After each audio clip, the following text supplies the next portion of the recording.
देखिए कह रहा है increasing the temperature of an aqueous solution. Aqueous solution का अगर आप टेम्परेचर इंक्रीज करेंगे तो कौन सा टर्म चेंज होगा इनमें से, मतलब इंक्रीज या डिक्रीज होगा, ध्यान सुनिए, जिसके पास वॉल्यूम होगा, करेक्ट। तो देखिए डिक्रीज इन मोलैलिटी, जी नहीं, क्योंकि मोलैलिटी में आपका वॉल्यूम वाला टर्म होता ही नहीं है। चेक कर लीजिए मोलैलिटी में क्या होता है, कहाँ गया मोलैलिटी आपका, mole upon mass of solvent, तो ये तो होगा नहीं, ठीक।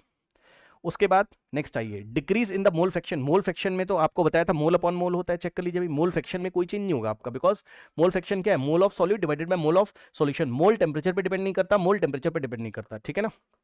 तो मोल फ्रैक्शन पे भी कोई इफेक्ट हमारा नहीं आएगा। उसके बाद अगर आप देखेंगे तो decrease in percentage weight by weight, ठीक है, परसेंटेज या मास परसेंटेज के बारे में बात करें तो भाई मास परसेंटेज क्या होता है, W1 upon W1 plus W, तो ऊपर भी मास होता है, नीचे भी total mass of solute divided by mass of solution, तो इस पे भी कोई फर्क हमारा नहीं पड़ेगा, ठीक।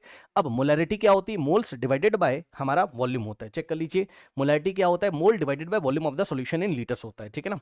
तो अगर आप देखेंगे तो मोलैरिटी जो होता है, यहां मैं सॉल्व कर दे रहा हूं, देखिए मोलैरिटी में आपका मोल्स डिवाइडेड बाय वॉल्यूम होता है, ठीक है स्टूडेंट्स। तो अगर आप टेम्परेचर यहाँ इंक्रीज करेंगे, टेम्परेचर अगर आप यहाँ इंक्रीज करेंगे तो वॉल्यूम आपका इंक्रीज होगा, वॉल्यूम इंक्रीज होगा, मोल तो आपका फिक्स है, तो मोलैरिटी डिक्रीज करेगी, correct, because molarity is inversely proportional to volume. Temperature बढ़ाओगे वॉल्यूम इंक्रीज करेगा, मोलैरिटी डिक्रीज करेगी, तो decrease in molarity, option B is the correct answer, ठीक है, इस तरीके से। नेक्स्ट